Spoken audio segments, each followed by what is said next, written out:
सान्ध्य पार्श्व को आप समस्त को स्वागत करुँ। आम 1971 फेब्रुआरी नवज्योतिर संपादकीय पढ़ुलु। प्रथम विषय था बुद्धि विचार और आगामी काल एवं आज पढ़ा नूतन भारतर अभ्युत्थान और निर्वाचन। एक गभीर अंतर्दृष्टि सह देखिले बुझाଯିव जे भारत एक सजीव सत्ता, शक्ति और सामर्थ्य। ए विषय श्री अरविंद कहते जे तुम्हें जहाँ को माटी गोड़ी बोली भावुच सी हूँ मो माँ। भारतवर्ष विषय कहते एवं प्रपद से लिखुं से एक सजीव सत्ता। भारतवर्ष खाली गोटे निर्जीव भूखंड नुह, एक सजीव सत्ता, शक्ति और सामर्थ्य।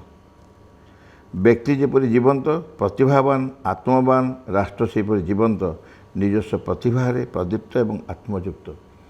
पृथ्वी रे अनेक देश अच्छी किंतु भारतर स्वतंत्रता होची भारत जो प्राचीन परंपरा अच्छी, जो परंपरा तार बहुत ऐतिह्य, तार बहुत पुराना एवं ताहा सेबेठर मध्य देवोपम अर्थात भगवान को उद्देश्य रे सबुबले भारत कार्य करी आसी। भगवान के उद्देश्य रामायण महाभारत जुगुर हो बा परवर्ती अवस्था हो जिते बड़े हो से भारतवर्ष को अन्य देश संगे साधारण भाव तुलना संभव नुह, केबे भी संभव नुह।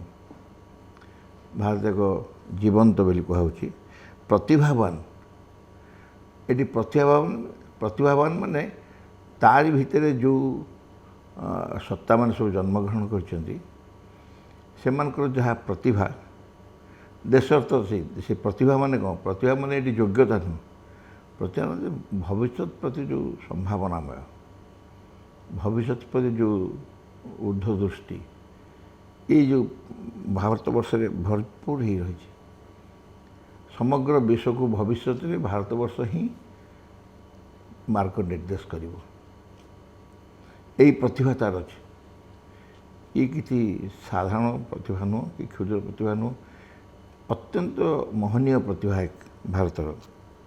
आत्मवान, आत्मवान निज आत्मा को निजे गरियान, राष्ट्र सेपरी जीवंत, निजस्व प्रतिभारे प्रदीप्त एवं आत्मयुक्त।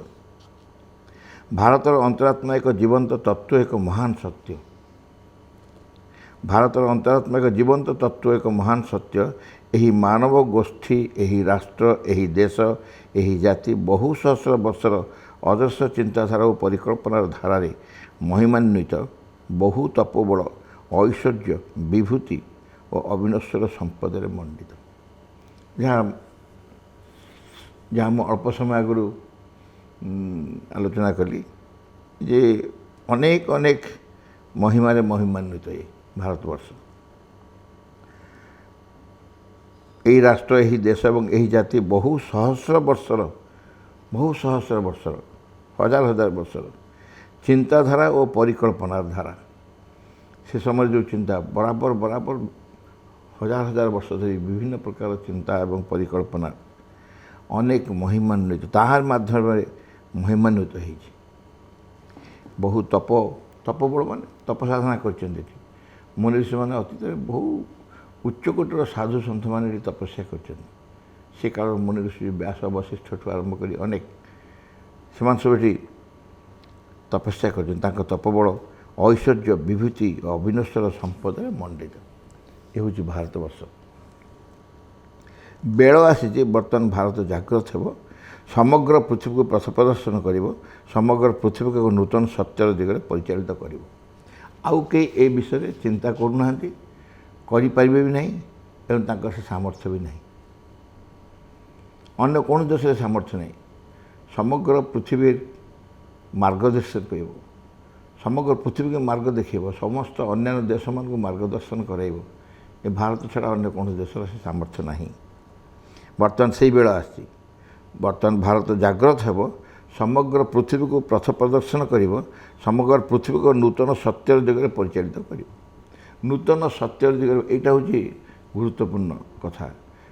कुआडे परिचालित कर नूतन सत्य। कौन से नूतन सत्य? कौन से नूतन सत्य? सबुदिन तो नूतन ना, सेमती नुह। ବର୍ତ୍ତମାନ ପର୍ଯ୍ୟନ୍ତ ଆମେ ଯେଉଁ ସତ୍ୟକୁ ଜାଣିଛୁ ସେ ସତ୍ୟ ହେଉଛି ଭଗବାନ ହୃଦୟ ଭିତରେ ଅଛନ୍ତି ଏବଂ ତାଙ୍କୁ ଆବିଷ୍କାର କରିବାକୁ ହେଲେ ହୃଦୟସ୍ଥ ଭଗବାନଙ୍କୁ ଆରାଧନା କରିବାକୁ ପଡ଼ିବ ଏବଂ ସେଇଠି ଉପଲବ୍ଧି କରିବାକୁ ପଡ଼ିବ। କିନ୍ତୁ ନୂତନ ସତ୍ୟ କ'ଣ କହେ? ନୂତନ ସତ୍ୟ ହେଉଛି ଭଗବତ ଉପଲବ୍ଧି ହେବ, ଭଗବାନ ଆମର ମନ ପ୍ରାଣ ଶରୀରରେ ପ୍ରକାଶ ହେବେ ଏବଂ ଆମ ସମଗ୍ର ବ୍ୟକ୍ତିତ୍ୱଟି ଭଗବାନଙ୍କ ବ୍ୟକ୍ତିତ୍ୱ ସହିତ ସମାନ ହେବ ବା ଭଗବାନ ସହିତ ସମାନ ହେବ। ମନୁଷ୍ୟ ଯେତେବେଳେ ରୂପାନ୍ତରିତ ହେବ, ତାର ମନ ପ୍ରାଣ ଶରୀର ରୂପାନ୍ତରିତ ହେବ, ଇଏ ତାକୁ ଅନ୍ୟ ବାଟରେ ଭଗବାନ ହିଁ କହିହେବ। ଭବିଷ୍ୟତରେ ମଣିଷ ଭଗବାନ ହେବ। ଏଇ ଯେଉଁ ନୂତନ ସତ୍ୟ ସେଇ ଦିଗରେ ପରିଚାଳିତ କରିବ ସମଗ୍ର ପୃଥିବୀକୁ, ଭାରତବର୍ଷ। ବର୍ତ୍ତମାନ ଯେଉଁ ଗଣତାନ୍ତ୍ରିକ ନିର୍ବାଚନ ଦେଖାଦେଇଛି ତାହା ରାଷ୍ଟ୍ରୀୟ ଘଟ ପରିବର୍ତ୍ତନ କରିବାରେ ସହାୟକ ହେବ ବୋଲି ଆଶା। ସେତେବେଳେ ମଧ୍ୟ 1971ରେ ମଧ୍ୟ ପ୍ରପତି ମହାଶୟ କହୁଛନ୍ତି ସେହି ସମୟରେ ଗୋଟେ ନିର୍ବାଚନ ହେଇଛି, ହେଉଥିଲା ନିର୍ବାଚନ 5 ବର୍ଷ ଥର ହେବା କଥା ହେଇଛି। କିନ୍ତୁ ପ୍ରପତି ଲେଖୁଛନ୍ତି ବର୍ତ୍ତମାନ ଯେଉଁ ଗଣତାନ୍ତ୍ରିକ ନିର୍ବାଚନ ଦେଖାଦେଇଛି, ଗଣତାନ୍ତ୍ରିକ ନିର୍ବାଚନ ମାନେ କ'ଣ? ଏ ଭୋଟ, ବ୍ୟକ୍ତିମାନେ, ଗଣମାନେ ବ୍ୟକ୍ତି ମଣିଷ, ସେମାନଙ୍କର ସିଦ୍ଧାନ୍ତ, ସେମାନଙ୍କର ସିଲେକ୍ସନ୍, ସେମାନଙ୍କର ଚଏସ୍, ଯାହା ଚଏସ୍ କରିବେ, ମଣିଷ ବ୍ୟକ୍ତି ଯାହା ଚଏସ୍ କରିବ ସେଇ ଚଏସ୍ ଅନୁସାରେ ଗଣତାନ୍ତ୍ରିକ ନିର୍ବାଚନ ଦେଖାଦେଇଛି, ତାହା ରାଷ୍ଟ୍ରୀୟ ଘଟ ପରିବର୍ତ୍ତନ କରିବାରେ ସହାୟକ ବୋଲି ଆଶା। ବର୍ତ୍ତମାନ ରାଷ୍ଟ୍ରର ଯାହା ଧାରା ଅଛି, ଘଟ ପରିବର୍ତ୍ତନ ମାନେ କ'ଣ? ସମ୍ପୂର୍ଣ୍ଣ ଓଲଟିଯିବ, ସମ୍ପୂର୍ଣ୍ଣ ବଦଳିଯିବ, ପରିବର୍ତ୍ତନ ହୋଇଯିବ, ଏଇଭଳି ହେବାରେ ସମ୍ଭାବନା ଅଛି। ସେଥିରେ ସହାୟକ ବୋଲି ଆଶା। ଗଣତାନ୍ତ୍ରିକ ନିର୍ବାଚନ ମାଧ୍ୟମରେ ଘଟ ପରିବର୍ତ୍ତନ ହୋଇଯାଇପାରେ। ସବୁଠାରୁ ଗୁରୁତ୍ୱପୂର୍ଣ୍ଣ ବିଷୟ ହେଉଛି ଭାରତର ନେତୃବୃନ୍ଦ ଭାରତର ଅନ୍ତରାତ୍ମାର ଗଭୀରତମ ସତ୍ୟ ପ୍ରତି ଦୃଷ୍ଟି ଦେବେ ଏବଂ କାର୍ଯ୍ୟ କରିବେ, ଯେଉଁଟାକି କେବେ ବି ଅତୀତରେ କଳ୍ପନା କରାଯାଇନଥିଲା। ଭାରତର ଯେ ନେତୃବୃନ୍ଦ ଅଛନ୍ତି ସେମାନେ ଭାରତର ଅନ୍ତରାତ୍ମା ପ୍ରତି, ଅନ୍ତରାତ୍ମାର ଗଭୀରତମ ସତ୍ୟ ପ୍ରତି ଦୃଷ୍ଟି ଦେବେ ଓ କାର୍ଯ୍ୟ କରିବେ, ଏଇଟା ଆଗରୁ କେବେ ବି ସମ୍ଭାବନା ନଥିଲା। ସତ୍ୟର ପ୍ରତିଷ୍ଠା ହେଲେ ସମଗ୍ର ଜଗତରେ ଶାନ୍ତି ଓ ଶୃଙ୍ଖଳା ପ୍ରତିଷ୍ଠା ହେବ। ଯେତେବେଳେ ସେ ସତ୍ୟର ପ୍ରତିଷ୍ଠା ହେବ, ସେ ସତ୍ୟର ପ୍ରତିଷ୍ଠା ହେଲେ ସମଗ୍ର ଜଗତରେ ଶାନ୍ତି ଓ ଶୃଙ୍ଖଳା ପ୍ରତିଷ୍ଠା ହେବ। ସମଗ୍ର ଜଗତରେ ସତ୍ୟର ପ୍ରତିଷ୍ଠା ହେଲେ ନ୍ୟାଚୁରାଲି ସତ୍ୟ କ'ଣ ଲିମିଟେଡ୍ ଟୁ ଏ କଣ୍ଟ୍ରି କି? ପବନ କ'ଣ ଲିମିଟେଡ୍ ଟୁ ଇଣ୍ଡିଆ? ସୂର୍ଯ୍ୟ କ'ଣ ଲିମିଟେଡ୍ ଟୁ ଇଣ୍ଡିଆ, ଭାରତ? ସେମିତି ସତ୍ୟ ମଧ୍ୟ ସମଗ୍ର ଜଗତ। ସତ୍ୟର ପ୍ରତିଷ୍ଠା ହେଲେ ସମଗ୍ର ଜଗତରେ ଶାନ୍ତି ଓ ଶୃଙ୍ଖଳା ପ୍ରତିଷ୍ଠା ହେବ। ଭାରତୀୟ ରାଜନୀତିରେ ସତ୍ୟର ପ୍ରତିଷ୍ଠା ହେବ, କିନ୍ତୁ ବର୍ତ୍ତମାନ ବିଶୃଙ୍ଖଳା ଦ୍ୱନ୍ଦ୍ୱ ମଧ୍ୟରେ ତାହା ଯେପରି ଆକାଶ କୁସୁମ ଅର୍ଥାତ୍ କଳ୍ପନୀୟ, କେବଳ କଳ୍ପନା ମାତ୍ର। ବର୍ତ୍ତମାନ ଭାରତୀୟ ରାଜନୀତିର ସତ୍ୟର ପ୍ରତିଷ୍ଠା ହେବ, ଭାରତୀୟ ରାଜନୀତିରେ ସତ୍ୟର ପ୍ରତିଷ୍ଠା ହେବ, ପ୍ରପତି କହୁଛନ୍ତି ସେଇଟା ହେବ ନିଶ୍ଚୟ। କିନ୍ତୁ ବର୍ତ୍ତମାନ ଯେଉଁ ସମୟ, ଏ ଯେଉଁ ବିଶୃଙ୍ଖଳା ଦ୍ୱନ୍ଦ୍ୱ ଭିତରେ ଚାଲିଛି ଭାରତବର୍ଷ, ସେଠି ଏଇ ସତ୍ୟର ପ୍ରତିଷ୍ଠା ଯେମିତି ଆକାଶ କୁସୁମ ମାନେ ଗୋଟେ ଅବାନ୍ତର, କାଳ୍ପନିକ ଅବାନ୍ତର କଥା କହୁଛୁ, ଏ କଥା ସମ୍ଭବ ନୁହଁ, ତାକୁ କୁହାଯାଏ ଆକାଶ କୁସୁମ। ଦୁଃଖ ବିପଦର ପ୍ରଧାନ କାରଣ ହେଉଛି ଆମେ ଯେତେବେଳେ ଆମର ନିଜସ୍ୱ ପ୍ରତିଭା ଛାଡ଼ି ପର ବୁଦ୍ଧିର ଆଶ୍ରୟ ଗ୍ରହଣ କରୁ। ଏଥିରେ ବୁଝିବାର କିଛି ନାହିଁ, ଖାଲି ମନେ ପକାଇବାକୁ ପଡ଼ିବ। ଦୁଃଖ ଓ ବିପଦର ପ୍ରଧାନ କାରଣ ହେଉଛି ଆମେ ଯେତେବେଳେ ଆମର ନିଜସ୍ୱ ପ୍ରତିଭା ଛାଡ଼ି ପର ବୁଦ୍ଧିର ଆଶ୍ରୟ ଗ୍ରହଣ କରୁ। ଆମର ପ୍ରତିଭା କିଛି ଊଣା ନାହିଁ, ଭାରତରେ ପ୍ରତିଭାର କିଛି ଊଣା ନାହିଁ, କିନ୍ତୁ ଭାରତ ସେଇ ପ୍ରତିଭାକୁ ଗୁରୁତ୍ୱ ନ ଦେଇ ଅନ୍ୟାନ୍ୟ ବୁଦ୍ଧି ମାନେ ବିଦେଶୀୟ ବା ପାଶ୍ଚାତ୍ୟ ସେହି ଅଞ୍ଚଳରୁ ବା ସେହି ଦେଶମାନଙ୍କରୁ ବୁଦ୍ଧିର ବିଚାର ଯଦି ଗ୍ରହଣ କରେ, ତାହେଲେ ତାହା ହେଉଛି ଆମ ଦୁଃଖ ବିପଦର ପ୍ରଧାନ କାରଣ। ଭାରତବର୍ଷ ନିଜସ୍ୱ ପ୍ରତିଭା ଉପରେ ପ୍ରତିଷ୍ଠିତ ହେଲେ ତାହାର ଦୁଃଖ ଦ୍ୱନ୍ଦ୍ୱର ଅବସାନ ଘଟିବ।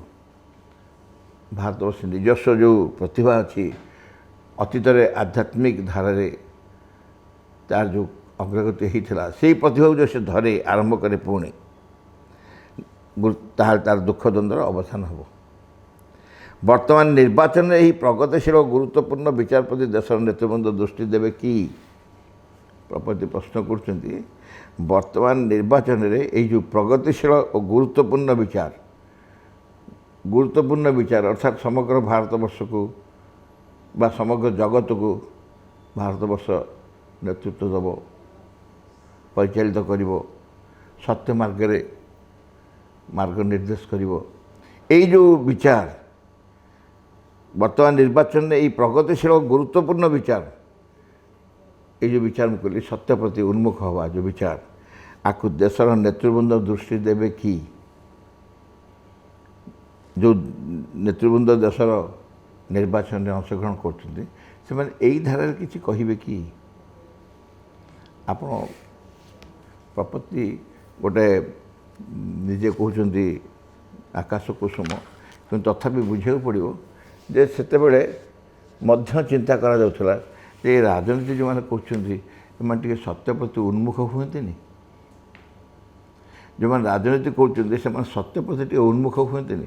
ବର୍ତ୍ତମାନ କାଳକ୍ରମେ ସେତେବେଳେ 71 ମସିହା, ବର୍ତ୍ତମାନ 50 ବର୍ଷ ତଳେ, ଯେତେବେଳେ 50 ବର୍ଷ ତଳେ ଏଇ କଥା ଆଲୋଚନା ହେଇଛି ସେତେବେଳେ ରାଜନୀତିର ଅବସ୍ଥା ଯାହା ଥିଲା ବୋଲି ପ୍ରପତି ସନ୍ଦେହ କରି କହୁଛନ୍ତି ଯେ ଯେଉଁମାନେ ରାଜନୀତି କରୁଛନ୍ତି ନେତୃବୃନ୍ଦ ଯେଉଁମାନେ ସେମାନେ ଏ ଉପରେ ଦୃଷ୍ଟି ଦେବେ କି? ବର୍ତ୍ତମାନ 50 ବର୍ଷ ଅତିକ୍ରମ କରିଗଲାଣି। 50 ବର୍ଷ ପରେ ଆମେ ପୁଣି ତାକୁ ଆଲୋଚନା କରୁଛୁ। ରାଜନୀତି ଏହା ମଧ୍ୟରେ ରାଜନୀତି ଏହା ଭିତରେ ନିମ୍ନଗାମୀ ହେଇଛି ନା ଊର୍ଦ୍ଧ୍ୱଗାମୀ ହେଇଛି କହିବା ଦରକାର ନାହିଁ, ଆଲୋଚନା କରିବା ଦରକାର ନାହିଁ। ବର୍ତ୍ତମାନ ରାଜନୀତିର ଅବସ୍ଥା ଯାହା, ପ୍ରତ୍ୟେକ ଦିନ ହାଣକାଟ, ପରସ୍ପର ଧର୍ମ ବିରୋଧୀ କେତେ କ'ଣ କାର୍ଯ୍ୟ ଏବଂ ହିଂସା ନାହିଁ ନଥିବା, କୌଣସି ମତକୁ ଜାହିର କରି କୌଣସି ମତେ ଇଲେକ୍ସନରେ ଜିତିଯିବା, ଯେତେ ପ୍ରକାର ଉପାୟ ହେଉ ଜବରଦସ୍ତି ଗଣ୍ଡଗୋଳ କରି ଏସବୁ ଯେଉଁମାନେ କରୁଛନ୍ତି ସେମାନେ ସବୁ ରାଜନୀତିର ଅନ୍ତର୍ଗତ। ଏବଂ ପ୍ରପତି ଆଶା କରୁଛନ୍ତି ଏମାନେ କ'ଣ ସତ୍ୟ ପ୍ରତି ଦୃଷ୍ଟି ଦେଇପାରିବେ କି? ଦିଅନ୍ତେ କି? କିନ୍ତୁ 50 ବର୍ଷ ପରେ ସେ ଅବସ୍ଥା ଆହୁରି ସଙ୍ଗୀନ ହେଇଯାଇଛି।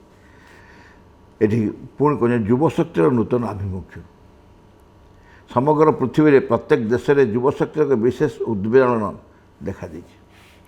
ସବୁଠାରୁ ମାନେ ୱର୍ଷ୍ଟ ସଫରର ଯାହା କୁହନ୍ତି, ସବୁଠୁ ବେଶୀ ଯେ ମାଡ଼ ସହୁଛନ୍ତି, କଷ୍ଟ ସହୁଛନ୍ତି ସେ ହେଉଛନ୍ତି ଯୁବଶକ୍ତି, ଯୁବଗୋଷ୍ଠୀ। ସେମାନେ ଉଚ୍ଛୃଙ୍ଖଳ ହେଇଯାଉଛନ୍ତି। ଉଚ୍ଛୃଙ୍ଖଳ ହେବାର କାରଣ ନୁହଁ ଯେ ତାଙ୍କର ଚରିତ୍ର ଖରାପ। ଉଚ୍ଛୃଙ୍ଖଳ ହେବାର କାରଣ ହେଉଛି ତାଙ୍କର କୌଣସି ଗାଇଡ଼ାନ୍ସ ନାହିଁ, କେହି ପଥ ନିର୍ଦ୍ଦେଶ କରୁନି, କେହି ମାର୍ଗ ନିର୍ଦ୍ଦେଶ କରୁନି। ସେମାନେ ଯେତେବେଳେ ସମାଜକୁ ଚାଲି ଆସୁଛନ୍ତି ଯୁବଗୋଷ୍ଠୀ, ସେମାନେ ମାର୍ଗଚ୍ୟୁତ ହେଇଯାଉଛନ୍ତି। କାହିଁକିନା ମାର୍ଗ ନିର୍ଦ୍ଦେଶ କରିବା ପାଇଁ କୌଣସି ଗୋଟେ ତାଙ୍କ ଆଗରେ ଆଦର୍ଶ କେହି ନାହିଁ, ଆଇଡ଼ିଅଲ୍ କିଛି ନାହାନ୍ତି। ସମଗ୍ର ପୃଥିବୀରେ ପ୍ରତ୍ୟେକ ଦେଶରେ ଯୁବଶକ୍ତିର ଏକ ବିଶେଷ ଉଦ୍ବେଳନ ଦେଖାଦେଇଛି। ଯୁବଶକ୍ତି ଗୋଟେ ଉଦ୍ବେଳନ। ଯୁବକମାନେ ସର୍ବତ୍ର ବିଶେଷ ଭାବେ ଅସ୍ଥିର ମନେ କରୁଛନ୍ତି। ଅସ୍ଥିର ହେବେନି କିପରି? ତାର କାରଣ ହେଉଛି ତାଙ୍କର ଭୂମି ତଳ ସ୍ଥିର ନୁହେଁ। ଅର୍ଥାତ୍ ସେ ଯାହା ଉପରେ ଠିଆ ହେଉଛନ୍ତି, ଯେତେବେଳେ ଯୁବଗୋଷ୍ଠୀ ନିଜେ ସମାଜରେ ଠିଆ ହେଉଛି ସେ ନିଜେ ଟଳଟଳ ମାନେ ନିଶାଗ୍ରସ୍ତ ଟଳଟଳ କହୁନି, ବିଶ୍ୱାସରେ, ଭରସାରେ, ଆଶାରେ, ଭବିଷ୍ୟତ ପ୍ରତି ଯେଉଁ ଅତ୍ୟନ୍ତ ଗୋଟାଏ ପରିପୂର୍ଣ୍ଣ ବିଶ୍ୱାସ, ଗୋଟେ ଅଗ୍ରଗତିର ସୂଚନା, ଏସବୁଥିରେ ତାର ସନ୍ଦେହ ଆସୁଛି, ଆଶଙ୍କା ଆସୁଛି, ସଂଶୟ ଆସୁଛି। ସେ କନଭିନ୍ସ ନୁହଁ ଏ ଭବିଷ୍ୟତ ତା ପାଇଁ ଏକ ଉଜ୍ଜଳ ଭବିଷ୍ୟତ ବୋଲି। ସେଥିପାଇଁ ସେ ଅସ୍ଥିର। ପୂର୍ବତନ ସଂସ୍ଥା ଓ ପରମ୍ପରା ଓ ସାମାଜିକ ରାଷ୍ଟ୍ରନୈତିକ ଅନୁଷ୍ଠାନ সকଳକୁ ଭାଙ୍ଗି ପକାଉଛନ୍ତି ଯୁବଗୋଷ୍ଠୀମାନେ। ଯୁବଗୋଷ୍ଠୀମାନେ ଯେତେ ପ୍ରକାର ଦେଖନ୍ତୁ, ଯେତେ ଯେଉଁଠି ଭଙ୍ଗାରୁଜା ଯେତେ ଯାହା ହେଉଛି, ଗଣ୍ଡଗୋଳ ଆନ୍ଦୋଳନ ଇତ୍ୟାଦି, ତା'ର ନେତୃତ୍ୱ ଯୁବଗୋଷ୍ଠୀ। ସବୁ ଭଙ୍ଗାରୁଜାକୁ ସେଇମାନେ ହିଁ କରୁଛନ୍ତି। ନିଜ ଜୀବନ ପ୍ରତି ବିଶ୍ୱାସ ଓ ଶ୍ରଦ୍ଧା ହରାଉଛନ୍ତି। ନିଜ ଜୀବନ ପ୍ରତି ବିଶ୍ୱାସ ଓ ଶ୍ରଦ୍ଧା ହରାଉଛନ୍ତି। ଏ ହେଉଛି ଯୁବଗୋଷ୍ଠୀର ସମସ୍ୟା ବର୍ତ୍ତମାନ। ନିଜ ଜୀବନ ପ୍ରତି ବି ବିଶ୍ୱାସ ନାହିଁ, ଶ୍ରଦ୍ଧା ନାହିଁ। हताशा और निराशार उत्क्षिप्त हो बर्तमान समाज को भांगी चूना करने प्रस्तुत बर्तमान समाज को भांगी चूना करने पाश्चात्य देश मानक हिप्पी एवं विटिल एवं उद्भट जो मान व्यवहार और चिंताधारा देखले विस्मित होगा से यहाँ बहुत बेसी व्यापक है बर्तमान ना से समस्या बर्तमान नहीं से बोली प्रपत्ति लिखुंट पाश्चात्य देश मानक हिप्पी एवं बिटिल एवं उद्भट जो मान व्यवहार और चिंताधारा देखले विस्मित भावे से सब हिप्पी माने बहुत अपरिष्कार रोते स्नान करती सब निशाग्रस्त जो ड्रग्स वक्स खाती चुटी फुटी लंबा रखी गोटे अत्यंत विकटाल अवस्था से आम सब देखीचु आम पिलादिने बिटिल और हिप्पी फिप्पी को देखीचु से संस्कृति हठात पाश्चात्य देश माड़ी आसला ए देश में धर्म और नैतिकतार अवसान फल नाना प्रकार निरर्थक बंधन मनुष्य मुक्त हो जाऊँगी आम देश भी से आम देश कौन हो गोटे धर्म और नैतिकता और नाही धर्म नैतिकता नथिया कारण नाना प्रकार निरर्थक बंधन मनुष्य मुक्त हो जाऊँगी साधारण भाव में सामाजिक बंधन सब जो थिला निरर्थक से गोटे कौन कारण थिला किंतु बर्तमान से बंधन नहीं निरर्थक बंधन जमी धर जनकर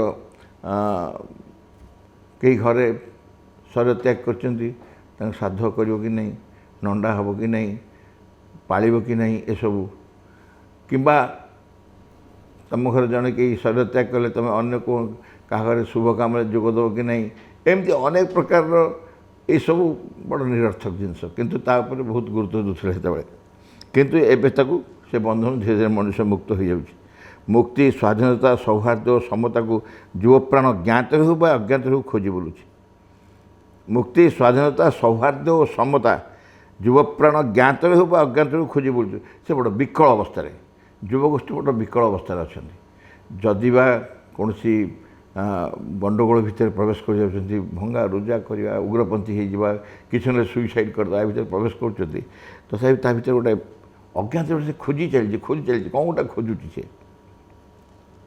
से जपरी सकल क्षेत्र में ता निजस्व विचार चिंता प्रेरणा द्वारा परिचालित हुए कौन से बाह्य चाप दाबी द्वारा न हुए यह ही चाहूँ से चाहूँ निजस्व धारा बंचा बाह्य चाप फल नुह बाहर चाप तापर प्रबल भाव बाहर चाप से किंतु चाहूँ से कथा न हो निजे क्षेत्र निज निजस्व विचार चिंता और प्रेरणा द्वारा परिचालित हो सामाजिक घेराऊ से मुक्ति चाहूँ घेराऊटा गोटे बहुत बड़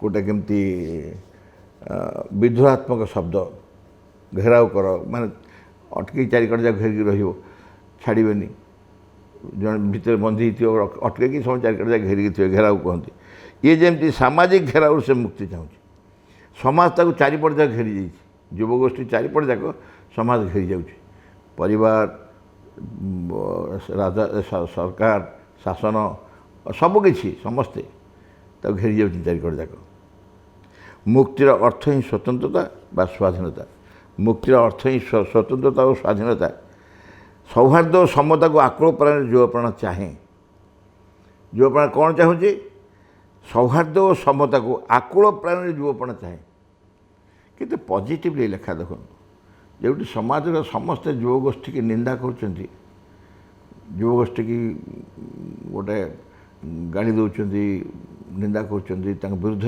कहते से नष्ट हो समाज को क्षय क्षय समाज कर समाज को बहुत बेसी समस्या पकाउछन समाज रे किंतु तारी से फेवर केमती प्रपत्ति भाषा लिखुं मुक्तिर अर्थ ही स्वतंत्रता व स्वाधीनता सौहार्द और समता को आकड़ प्राण युव प्राण चाहे युव प्राण कौन चाहूँगी सौहार्द और समता अविचार असमता अन्याय व भ्रष्टाचार विरुद्ध से संग्रामरत यहाँ केते स्वाभाविक गोटे युवगोष्ठी ता भीतर युवकटीए अविचार असमता अन्याय व भ्रष्टाचार ता विरुद्ध से संग्रामरत किंतु प्रकृति एसु प्रतिष्ठार किसी उपाय अच्छी कि एसु पछर किसी उपाय अच्छी कि निजर मुक्ति और मानव समाज मुक्तिर कौन पथ अच्छी कि ଯୁବଗୋଷ୍ଠୀ ପ୍ରଶ୍ନ କରୁଛି ନିଜକୁ ନିଜେ, ନିଜର ମୁକ୍ତି ଓ ମାନବ ସମାଜର ମୁକ୍ତିର କୌଣସି ପଥ ଅଛି କି? କେଉଁ ସତ୍ୟ ଏବଂ କେଉଁ ଭୂମି ଉପରେ ଏହି ମୁକ୍ତି ଓ ସ୍ୱତନ୍ତ୍ରତା ପ୍ରତିଷ୍ଠିତ ହେଲେ ଯୁବପ୍ରାଣ ଯଥାର୍ଥରେ ମୁକ୍ତ ଓ ସ୍ୱତନ୍ତ୍ର ହେବ? କାହା ଉପରେ ପ୍ରତିଷ୍ଠିତ ହେବ? କାହା ଉପରେ ପ୍ରତିଷ୍ଠିତ ହେଲେ ଯୁବପ୍ରାଣ ମୁକ୍ତ ଅନୁଭବ କରିବ? ସାଧାରଣତଃ ଆମମାନେ ଯେଉଁ ସ୍ୱତନ୍ତ୍ରତା ଓ ମୁକ୍ତିର କଥା କହୁ ତାହା ଗୋଟାଏ ପ୍ରହସନ ମାତ୍ର। ଆମମାନେ ଯେଉଁ ସ୍ୱତନ୍ତ୍ରତା ଓ ମୁକ୍ତିର କଥା କହୁ ତାହା ଗୋଟିଏ ପ୍ରହସନ। ବାସ୍ତବିକ ସ୍ୱତନ୍ତ୍ରତା ନାହିଁ, ବାସ୍ତବିକ ମୁକ୍ତି ନାହିଁ, କିନ୍ତୁ ଆମେ ତାରି ବିଷୟରେ କହୁଛୁ। ଗୋଟେ ଫାର୍ସ, ପ୍ରହସନ ଗୋଟେ। ପୁଞ୍ଜିବାଦର ଦାସତ୍ୱରୁ ମୁକ୍ତ ହୋଇ ସାମ୍ୟବାଦର ଦାସତ୍ୱ ସ୍ୱୀକାର କରୁ। ପୁଞ୍ଜିବାଦ କାହାର ଗୋଟେ ତ ଦାସତ୍ୱ। ଆମେ ପୁଞ୍ଜିବାଦ ଦାସତ୍ୱରୁ ଖସି ଯାଉଛୁ, ସାମ୍ୟବାଦ ଦାସତ୍ୱରେ ରହୁଛୁ, ଦାସତ୍ୱରେ ହିଁ ରହୁଛୁ। এইটা নহলে চলিবনি যদি, তার তুমি কাহা অଣ୍ଡରେ ଗୋଟେ ବାନ୍ଧି ହେଇଛ। এইটা ମୋର ନହେଲେ ନ ଚଳେ ଯଦି ମୁଁ କହିବି, ତାହେଲେ ମୁଁ ତା ଦ୍ୱାରା ବନ୍ଧା ହେଇ ରହିଗଲି। ଯେତେ ଅର୍ଡ଼ିନାରୀ ଜିନିଷଟି ବି ହେଉ ପଛେ, ଯେତେ ସାଧାରଣ ଜିନିଷଟି ହେଉ ପଛେ, ମୁଁ ସବୁଦିନ ଧଳା ପୋଷାକ ପିନ୍ଧେ। ଆଉ ମୋ ଧଳା ପୋଷାକ ହଳେ ପିନ୍ଧିକି ଆସିଥିଲେ ପୁରା ଚିରିଗଲା ଏବଂ ସାଙ୍ଗେ ସାଙ୍ଗେ ମିଳୁନି ଧଳା ପୋଷାକ, କ'ଣ କରିବି? ମୁଁ ସେ ଧଳା ପୋଷାକ ଦ୍ୱାରା ତା ପାଖରେ ବନ୍ଦୀ ହେଇଯାଇଛି, ତାଠୁ ମୁକ୍ତି ପାଇପାରିନି। ଯେତେ ମୋ ନିଜର ଭିତରେ ଗୋଟେ ମୁକ୍ତି ଖୋଜୁଛି ମୁଁ, ଏଇଭଳି ସବୁ ନିରର୍ଥକ ବନ୍ଧନ ଭିତରେ ମଧ୍ୟ ମଣିଷ ବହୁତ ସମୟ ରହିଯାଇଥାଏ।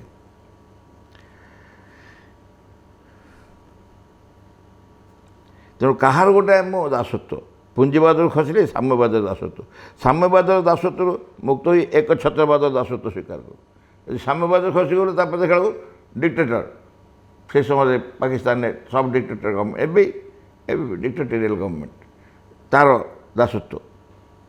ସେହିପରି ବ୍ୟକ୍ତିଗତ ଜୀବନରେ ଗୋଟିଏ ଆକାଂକ୍ଷାରୁ ମୁକ୍ତ ହୋଇ ଆଉ ଗୋଟିଏ ଆକାଂକ୍ଷାର ଦାସ ହେଉ, ଗୋଟିଏ ଆକାଂକ୍ଷାରୁ ମୁକ୍ତ ହେଉ ଆଉ ଗୋଟିଏ ଆକାଂକ୍ଷାର ଦାସ ହେଉ। ଏଇଟା ମୁଁ ସମାଜ କହୁଛି, ମୋର ଏତେ କଷ୍ଟଲି ଦରକାର ନାହିଁ, ମୋତେ ଗୋଟେ ଛୋଟିଆ ଜିନିଷ ଏମିତି ଦରକାର, ଏଇଟା ନହେଲେ ହେବନି। ତାହେଲେ ଗୋଟାକୁ ଆକାଂକ୍ଷା ରହିଲା ନା, ଛୋଟିଆଟି ହେଉ, ମୋଟଟି ହେଉ, ବଡ଼ଟି ହେଉ, କ'ଣ ହେଉ, କଷ୍ଟଲି ହେଉ, ଶସ୍ତା ହେଉ, ଯାହା ହେଉ, କାହାର ଗୋଟେ ଆକାଂକ୍ଷାରେ ଆମେ ରହିଲୁ। ପିତାମାତାଙ୍କର ସମାଜର ବନ୍ଧନକୁ ଭାଙ୍ଗି ଏକ ନୂତନ ଶୃଙ୍ଖଳାର ବେଡ଼ି ପ୍ରଦାନ କରୁ, ନୂତନ ଆସକ୍ତି ଓ ପ୍ରଣୋଦନା ବା ପ୍ରବେଗର ଅଧୀନ ହେଉ। ପିତାମାତାଙ୍କର ବନ୍ଧନରୁ କଟିଯାଉଛୁ ଯୁବଗୋଷ୍ଠୀ ଏବଂ ସମାଜର ବନ୍ଧନ ଭାଙ୍ଗି ଦେଉଛୁ, କିନ୍ତୁ ଆଉ ଗୋଟେ ନୂତନ ଶୃଙ୍ଖଳାର ବେଡ଼ି ପ୍ରଦାନ କରୁଛୁ। ସମାଜ ଭିତରେ ଯେଉଁ ବେଡ଼ି କିମ୍ବା ଗୋଟେ ପରିବାର ଗଢ଼ିବାର ଯେଉଁ ବେଡ଼ି, ବିବାହ କରି ସଂସାର କରିବାର ସେ ଗୋଟେ ଯେଉଁ ବେଡ଼ି ବନ୍ଧନ, গোটা কিছু না কিছু গোটা শৃঙ্খলার বেড়ি প্রদান করছু, নূতন আসক্তি ও প্রণোদনা বা প্রবেগর অধীন হো। মনুষ্যর কর্মর মূଳରେ কামনা বা প্রণোদনা থাকে। গোটিয়ে কামনা ঘটাই দেলে আউ গোটে অধিকার করে, গোটিয়ে কামনা সরলা আউ গোটে কামনা তা জায়গা দখল করা। অজ্ঞান অবস্থায় যাহা নিজস্ব বা মুক্তি বলে মনে হুয়ে তাহা প্রবেগ, প্রণোদনা, প্রেরণা ও কামনা। যুবগোষ্ঠী যেতে অজ্ঞান অবস্থায় নিজস্ব বা মুক্তি চাହୁଁଛି, সে গোটে কামনা, সে গোটে কামনা। যদি তুমি স্বতন্ত্র কিছু ইচ্ছা করুছ, তুমি চাহুছ, সে মধ্যে গোটে ডিজায়ার, গোটে কামনা। যথার্থ মুক্তির একমাত্র ভিত্তি হেলা ভাগবত চেতনা, ভাগবত সত্য, জ্যোতি ও বিধান সহিত মিলন। যথার্থ মুক্তির একমাত্র ভিত্তি কাহাকে মুক্তি, তাহলে আমি কহবা ভাগবত চেতনা, ভাগবত সত্য, জ্যোতি ও বিধান সহিত মিলন, অর্থাৎ ভগবান সহিত মিলন। ভগবান সহিত মিলন। যুবশক্তি কোণ এই সত্য ও চেতনা গ্রহণ করা সক্ষম হব? কারণ যুবশক্তি ইয়াকে গ্রহণ করা দরকার। সে বর্তমান সবুঠারু স্ট্রং ফোর্স, দেশের সবুঠারু অধিক শক্তিশালী ফোর্স হল যুবগোষ্ঠী। সেমানে গ্রহণ করিবে, সেমানে গ্রহণ করতে ସବୁ ସମାଧାନ ହେଇଯିବ। ଯୁବଶକ୍ତି କ'ଣ ଏଇ ସତ୍ୟ ଓ ଚେତନା ଗ୍ରହଣ କରିବାକୁ ସକ୍ଷମ ହେବ? ଏହା ହିଁ ଯୁବଶକ୍ତିର ନୂତନ ଆଭିମୁଖ୍ୟ, ଏହା ହିଁ ଯୁବଶକ୍ତିର ନୂତନ ଆଭିମୁଖ୍ୟ। ତେଣୁ ନୂତନ ଆଭିମୁଖ୍ୟ ମାନେ ଯୁବଶକ୍ତି ହିଁ ୟାକୁ ଗ୍ରହଣ କରିବା ଦରକାର, ଏ ନୂତନ ସତ୍ୟକୁ। ଆସନ୍ତାକୁ ପଢ଼ିବା 71 ମସିହା ଏପ୍ରିଲର ସମ୍ପାଦକୀୟ, ଏଇଟା ଶେଷ ହେଲା ସମ୍ପାଦକୀୟ।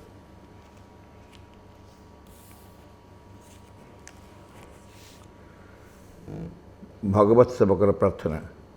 বিঘ্ন বিনাশনা হে ভগবান, জয় হো তুমর।